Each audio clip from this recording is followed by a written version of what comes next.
वैसे महाशिवरात्रि के बारे में कई मान्यताएं हैं।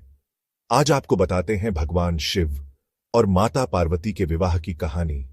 जी हां, पुराणों में ऐसा दावा किया गया है कि महाशिवरात्रि के पर्व पर भगवान शिव और माता पार्वती का विवाह हुआ था। तो चलिए आज आपको भी अवगत करवाते हैं इस खूबसूरत कथा से। माता पार्वती भगवान शिव से विवाह करने की इच्छुक थीं। सभी देवता गण भी इसी मत के थे कि पर्वत राजकन्या पार्वती का विवाह शिव से होना चाहिए। देवताओं ने कंधर्प को पार्वती की मर्द करने के लिए भेजा, लेकिन शिव ने उन्हें अपनी तीसरी आंख से भस्म कर दिया।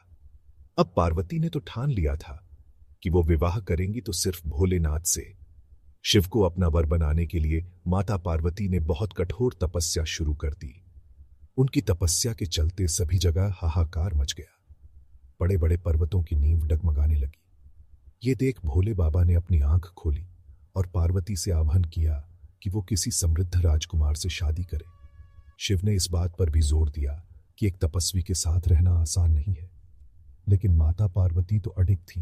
उन्होंने साफ कर दिया था कि वो विवाह सिर्फ भगवान शिव से ही करेंगी। अब पार्वती की यह जिद देख भोलेनाथ पिघल गए और विवाह करने के लिए राजी हो गए। शिव को लगा कि पार्वती उन्हीं की तरह हट्ठी है, इसलिए ये जोड़ी अच्छी बनेगी। अब शादी की तैयारी जोरों पर शुरू हो गई, लेकिन समस्या ये थी कि भगवान शिव एक तपस्वी थे और उनके परिवार में कोई सदस्य नहीं था। लेकिन मान्यता ये थी कि एक वर को अपने परिवार के साथ जाकर वधू का हाथ मांगना पड़ता है। अब ऐसी परिस्थिति में भगवान शिव ने अपने साथ डाकिनियां, भूत प्रेत और चुड़ैलों को साथ ले जाने का निर्णय किया।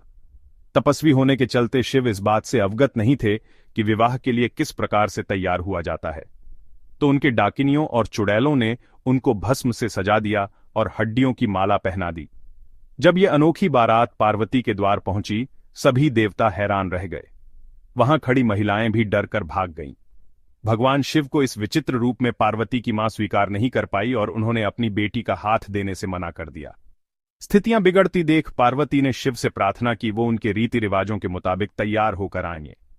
शिव ने उनकी प्रार्थना स्वीकार की और सभी देवताओं को फरमान दिया कि वो उनको खूबसूरत रूप से तैयार करें।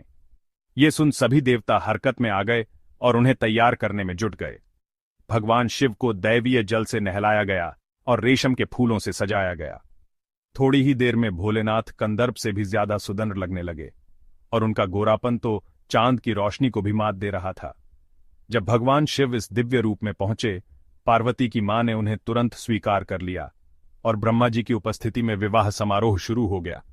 माता पार्वती और भोले बाबा ने एक दूसरे को वरमाला पहनाई और ये विवाह संपन्न हुआ।